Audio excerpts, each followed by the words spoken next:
माननीय उप मुख्यमंत्री की उनकी क्रियान्विति भी श्रीमती दिया कुमारी जी, माननीय उप मुख्यमंत्री डॉक्टर प्रेमचंद बैरवा जी, माननीय उद्योग मंत्री श्री राज्यवर्धन सिंह जी, माननीय ऊर्जा मंत्री श्री हीरालाल नागर जी, मंत्रिमंडल के साथियों ने अभी कहा कि समय कम था और ये वास्तविकता। मेरे से कहा था कई लोगों ने, अधिकारियों ने भी कहा, सुझाव दिए थे। जब मैंने उनको ये पूछा कि आपने पहले राजस्थान के अंदर इन्वेस्टमेंट, राजस्थान भी हुआ है, हमें किस तरह की तैयारी इसके लिए करनी पड़ती है, तो उन्होंने कहा ये 2 साल पहले निर्धारित रहता है। मैंने उसकी चिंता मत करिए, अगले वाला होगा उसके लिए 2 साल निर्धारित कर देंगे, लेकिन अब की बार हम 2 साल निर्धारित नहीं करेंगे, हमें इसी साल करना है।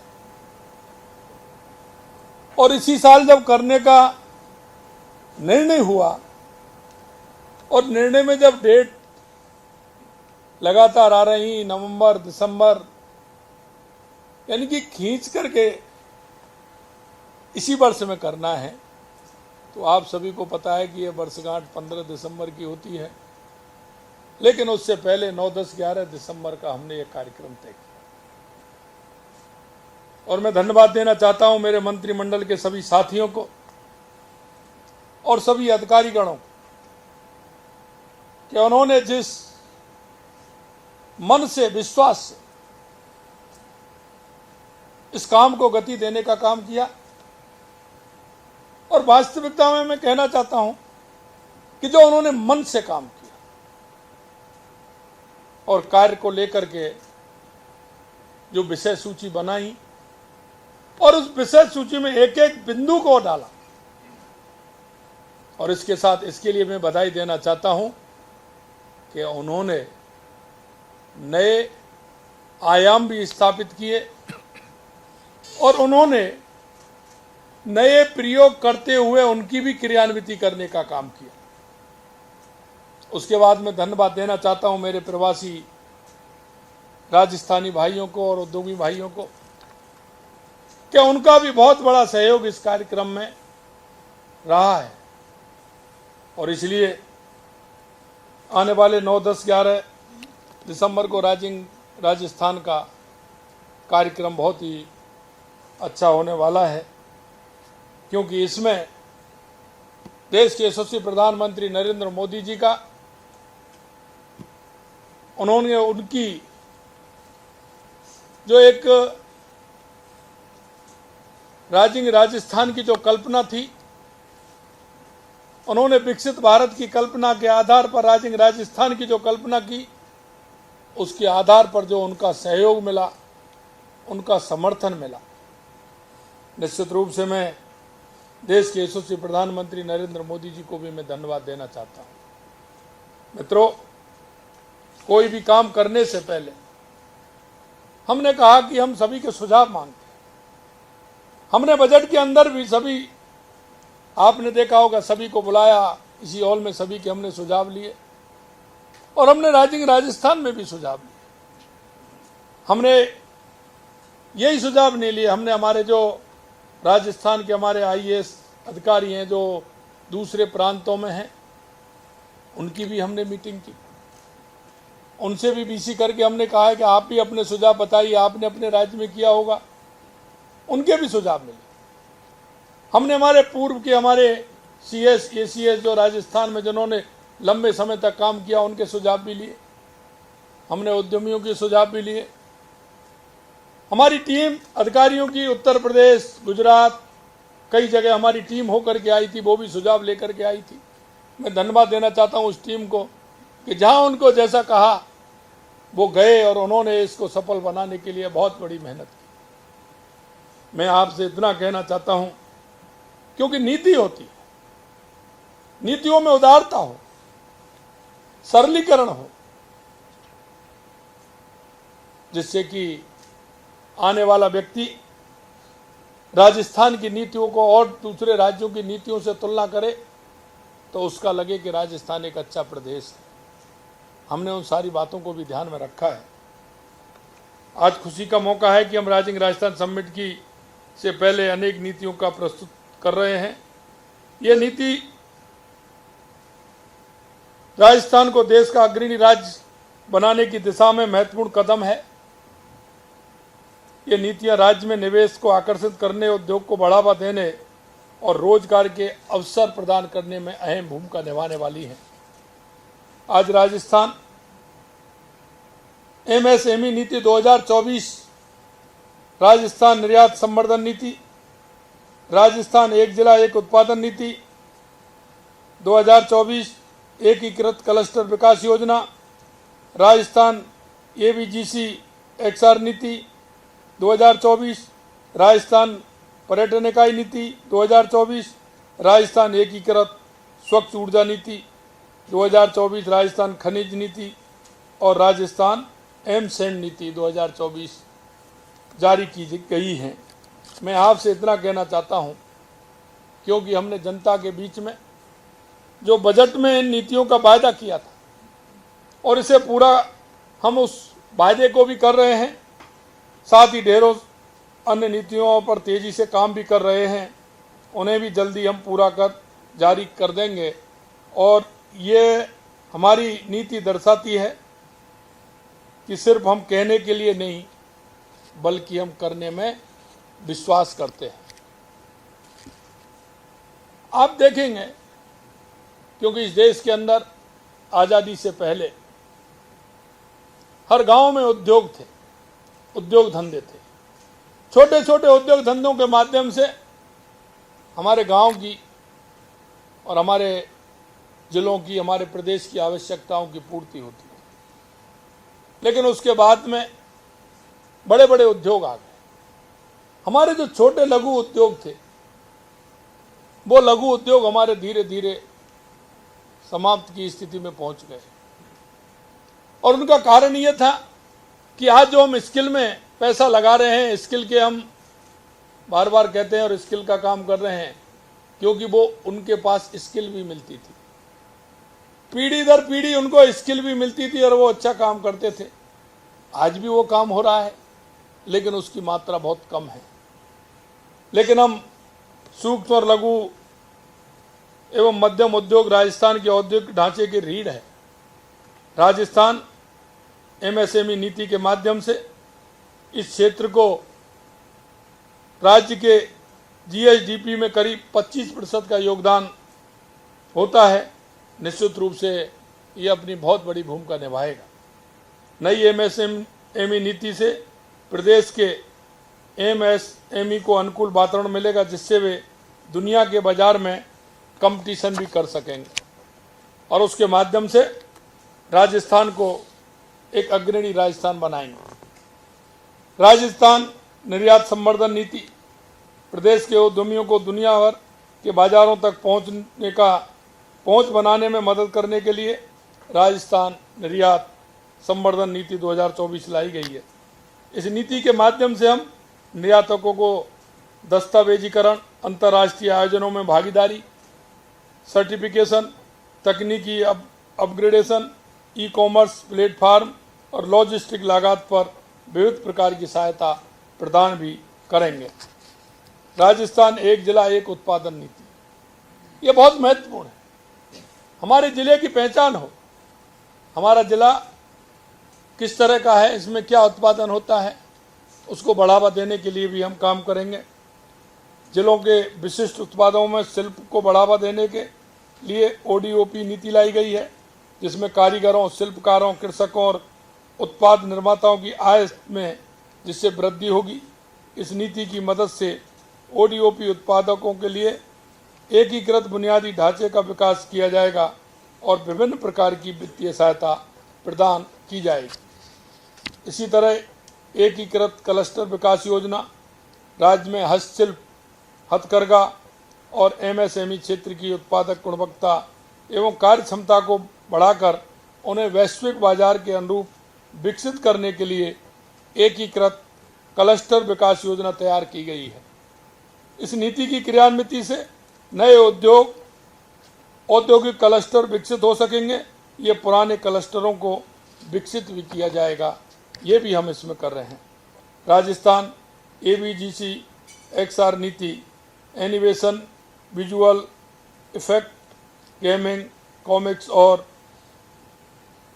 रियलिटी के क्षेत्र में एक्सीटेंट रियलिटी के क्षेत्र में भी राजस्थान को अग्रणी बनाने के उद्देश्य से नई ABGC XR नीति 2024 लाई जा रही है। ये नीति प्रदेश की स्थानीय प्रतिभाओं को प्रोत्साहित करेगी।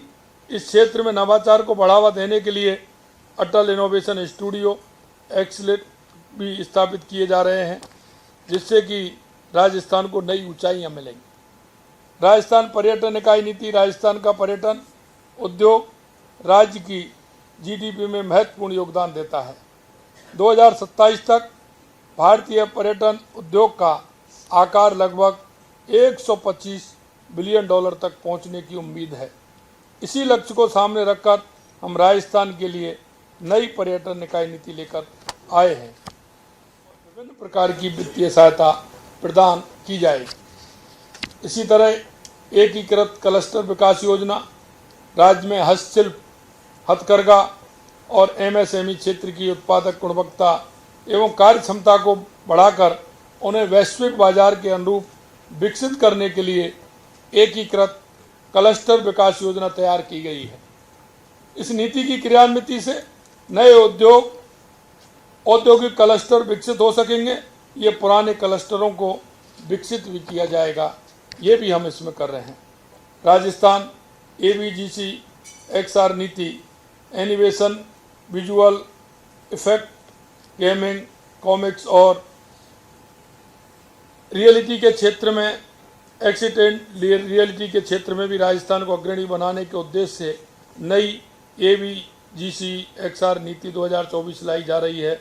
ये नीति प्रदेश की स्थानीय प्रतिभाओं को प्रोत्साहित करेगी। इस क्षेत्र में नवाचार को बढ़ावा देने के लिए अटल इनोवेशन स्टूडियो एक्सलेट भी स्थापित किए जा रहे हैं, जिससे कि राजस्थान को नई ऊंचाइयां मिलेंगी। राजस्थान पर्यटन इकाई नीति राजस्थान का पर्यटन उद्योग राज्य की GDP में महत्वपूर्ण योगदान देता है। 2027 तक भारतीय पर्यटन उद्योग का आकार लगभग $125 बिलियन तक पहुंचने की उम्मीद है। इसी लक्ष्य को सामने रखकर हम राजस्थान के लिए नई पर्यटन इकाई नीति लेकर आए हैं। राजस्थान एकीकृत स्वच्छ ऊर्जा नीति 2024 आज राजस्थान सभी तरह की अक्षय ऊर्जा के उत्पादन में अग्रणी राज्य बन चुका है।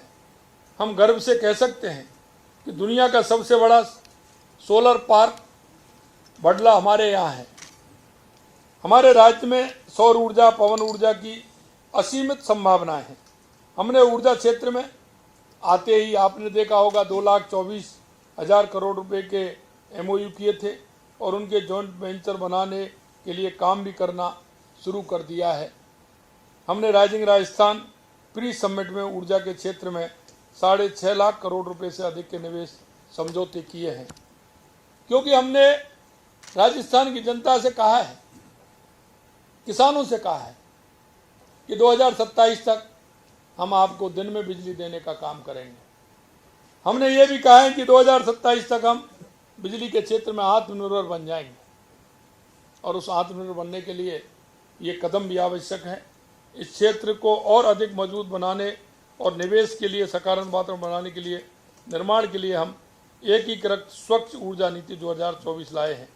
इस नीति के माध्यम से प्रदेश में अक्षय ऊर्जा, बायोमास एवं waste to energy, green hydrogen ऊर्जा भंडारण परियोजना को बढ़ावा मिलेगा। आपने देखा होगा राजस्थान में खनिज नीति, क्योंकि राजस्थान में खनिज के क्षेत्र में भी बहुत बड़ा काम है और बहुत संभावना है। राजस्थान देश के प्रमुख खनिज उत्पादक राज्यों में से एक है। यहाँ 82 तरह के खनिजों के भंडार हैं, जिनमें से 58 का व्यवसायिक स्तर पर खनन हो रहा है। हमारा राजस्थान जिसे धरती धौरारी कहा जाता है, वो रेत ही नहीं, सोना, लोह, अयस्क, कच्चा तेल, प्राकृतिक स्टोन जैसे खनिजों में भी समृद्ध राजस्थान है। और मैं दुनिया में जहां भी गया हूं, देश के भी अन्य प्रांतों में भी गया हूं, मैंने कहा है कि राजस्थान में अपार संभावना है और हर क्षेत्र में अपार संभावना है। और इसीलिए मैं कहता हूं कि राजस्थान क्षेत्रफल की दृष्टि से देश का सबसे बड़ा राज्य है। लेकिन मैं आपको ये विश्वास दिलाना चाहता हूं कि जिस तरह से हमारे मंत्रिमंडल के साथी, हमारे सभी अधिकारी जिस तरह से मेहनत कर रहे हैं और हमारे उद्यमी और हमारे प्रवासी राजस्थान का जो राजस्थानी है उनका जो हमें सहयोग मिल रहा है, हमारे उद्योगपतियों का जो सहयोग मिल रहा है, मैं कह सकता हूं कि आने वाले समय में क्षेत्रफल की दृष्टि से ही राजस्थान बड़ा नहीं होगा, आने वाले समय में देश के अंदर पहले नंबर का राज्य राजस्थान होगा। यह मैं आपको विश्वास दिलाता हूं। आपने देखा होगा, कहते हैं राजस्थान में वर्षा नहीं होती, लेकिन कृषि के उत्पादन क्षेत्र में भी राजस्थान आगे है। देश के यशस्वी प्रधानमंत्री नरेंद्र मोदी जी के नेतृत्व में अगर मिनट्स का कहीं उत्पादन है तो सबसे ज्यादा राजस्थान के अंदर है। प्रदेश में कृषि के बाद खनन क्षेत्र के रोजगार के सबसे अधिक अवसर उपलब्ध करवाता है। इससे लगभग 35 लाख लोगों को प्रत्यक्ष और अप्रत्यक्ष रूप से रोजगार भी उपलब्ध होता है। और हमारी नई खनिज नीति के माध्यम से प्रदेश की जीडीपी में खनिज क्षेत्र की वर्तमान 3.4% हिस्सेदारी को वर्ष 2029-30 तक बढ़ाकर हम 5% और 2046-47 तक इसको 8% करने का काम हम करेंगे। राजस्थान एमसेंड नीति 2024 नई एमसेंड नीति निर्माण क्षेत्र में एमसेंड के उपयोग को प्रोत्साहित करेगी, जिससे प्राकृतिक रेत के उपयोग को कम किया जा सके और पर्यावरण संरक्षण में योगदान दिया जा सके। इस नीति के माध्यम से प्रदेश में एमसेंड इकाइयों की स्थापना को प्रोत्साहन दिया जाएगा और बजरी के सस्ते विकल्प के रूप में एमसेंड के उपयोग को बढ़ावा मिलेगा। मैं आपसे कहना चाहता हूं, जो हमारी ये 9 नीतियां हैं, ये नीतियां इस राजस्थान के ग्रोथ में और इस डबल इंजन की जो सरकार है केंद्र और राज्य की, उसके इस डबल इंजन के ग्रोथ में बहुत बड़ा योगदान इन नीतियों का रहेगा। जैसा मैंने पहले कहा कि नीतियां सरल हों, सुलभ हों, क्योंकि जो सुझाव आए थे और हमने उन सुझावों को देखा, कई सुझाव आए थे जो हेतु थे उनमें, क्योंकि कई लोग सुझाव देते हैं, उनको वो परेशानी आती है, उसको वो सुझाव के रूप में मानते हैं। लेकिन मैं धन्यवाद देना चाहता हूं, कई लोगों ने बहुत अच्छे सुझाव दिए, ऐसे सुझाव दिए जो उस आने वाले व्यक्ति को भी फायदा हो और राज्य को भी फायदा हो और उसका फायदा राज्य की जनता को भी मिले। निश्चित रूप से उनको भी मैं धन्यवाद देना चाहता हूं। ये नीतियां हमारे राज्य के लिए न केवल एक रोड मैप है, बल्कि rising Rajasthan global investment summit में आने वाले निवेश को बढ़ोतरी का महत्वपूर्ण आधार भी है। और इन नीतियों से हम निवेशकों को एक स्थिर, पारदर्शी और समर्थ वातावरण प्रदान करने का संकल्प भी लेते हैं। राजस्थान सरकार की नई नीतियां राज्य के विकास के लिए एक नया अध्याय है। इन नीतियों के माध्यम से हम राजस्थान को विकसित और समृद्ध राज्य बनाएंगे। देश के यशस्वी प्रधानमंत्री नरेंद्र मोदी जी कहते हैं, सबका विकास, सबका साथ, सबका विकास, सबका विश्वास, सबका प्रयास के आधार पर हम चलने वाले हैं। राजस्थान को विकसित एवं अग्रणी राज्य बनाने के लिए जरूरी है, उद्योगपतियों और निवेशकों से आग्रह करता हूं कि वे राजस्थान के विकास में भागीदारी बने।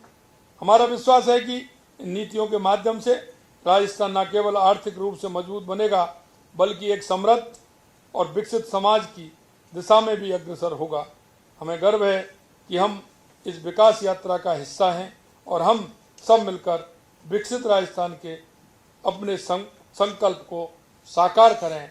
मैं आप सभी इस कार्यक्रम में जुड़े आप सभी को मैं बहुत बहुत धन्यवाद देता हूं और धन्यवाद देते हुए मैं आपसे सिर्फ इतना कहना चाहता हूं कि एक कदम हम चलें, एक कदम आप चलो, निश्चित रूप से राजस्थान एक बुलंदियों को छुएगा, विकसित राजस्थान बनेगा, उत्कृष्ट राजस्थान बनेगा। इसी आशा और विश्वास के साथ आप सभी को बहुत बहुत धन्यवाद। जय हिंद, जय भारत, जय राजस्थान।